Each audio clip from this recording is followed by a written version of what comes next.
അപകടം നടക്കുമ്പോൾ ലോറിയിൽ ഉണ്ടായിരുന്നുവെങ്കിൽ നിലവിൽ സ്ഥിരീകരിച്ച സ്ഥലത്ത് ലോറിയുടെ ക്യാബിനിൽ അർജുൻ ഉണ്ടാവുമെന്ന് retired major general M Indrabalan. വലിയ കല്ല് വന്ന് വീണ ലോറിയുടെ ചില്ല് തകർന്നു പോകാൻ സാധ്യത കുറവാണ്. അനുഭവത്തിൽ നിന്ന് മനസ്സിലാക്കിയ കാര്യങ്ങളിൽ നിന്നുമാണ് പറയുന്നത് എന്നാണ് ഇന്ദ്രബാൽ വിശദീകരിക്കുന്നത്. രക്ഷാദൌത്യം തുടരേണ്ടതിന്റെ പ്രസക്തിയാണ് ഇത് ചർച്ചയാക്കുന്നത്.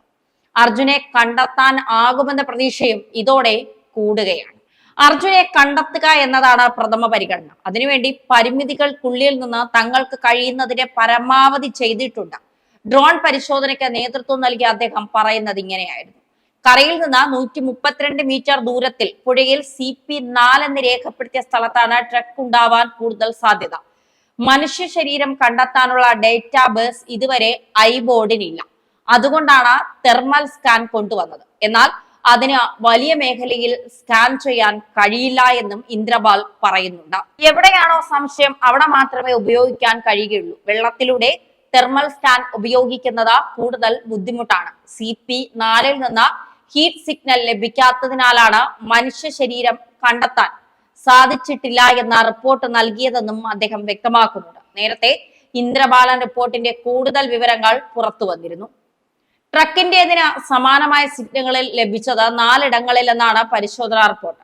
കരയിൽ നിന്ന് 165, 65, 132, 110 മീറ്റർ മാറി 4 കോൺടാക്ട് പോയിന്റുകളാണ് സംഘം കണ്ടെത്തിയത്. CP1 മുതൽ 4 വരെ രേഖപ്പെടുത്തിയിരിക്കുന്ന പോയിന്റുകളിൽ കരയിൽ നിന്ന് 132 മീറ്റർ ദൂരത്തിൽ CP4 പോയിന്റിലാണ് ലോറിയുടെ ഏറ്റവും അടുത്ത സാമ്യമുള്ള കോൺട്രാക്ട് പോയിന്റ് എന്നാണ് പരിശോധനാ റിപ്പോർട്ട്. ഇതിന്റെ ചിത്രവും പുറത്തു വന്നു.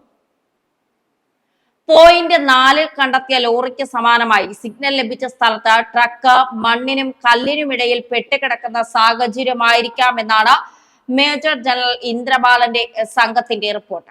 ക്യാബിൻ തല കീഴായിട്ടായിരിക്കും നിൽക്കുന്നത്. പുഴയിലെ അടിയൊഴുക്കിൽ ക്യാബിന് ചാനസ്ഥലനം ഉണ്ടായിരിക്കാം. CP4 ലോറി കണ്ടെത്താൻ ഏറ്റവും കൂടുതൽ സാധ്യതയുള്ള സ്ഥലമാണെങ്കിലും മറ്റ് 3 സാധ്യത തള്ളാൻ കഴിയില്ല എന്ന് റിപ്പോർട്ടിൽ പറയുന്നു. ഡ്രോൺ പരിശോധനയിൽ മനുഷ്യ സാന്നിധ്യം ലോറിയിൽ കണ്ടെത്താൻ കഴിഞ്ഞിട്ടില്ല എന്ന് റിപ്പോർട്ടിൽ പറയുന്നുണ്ട്.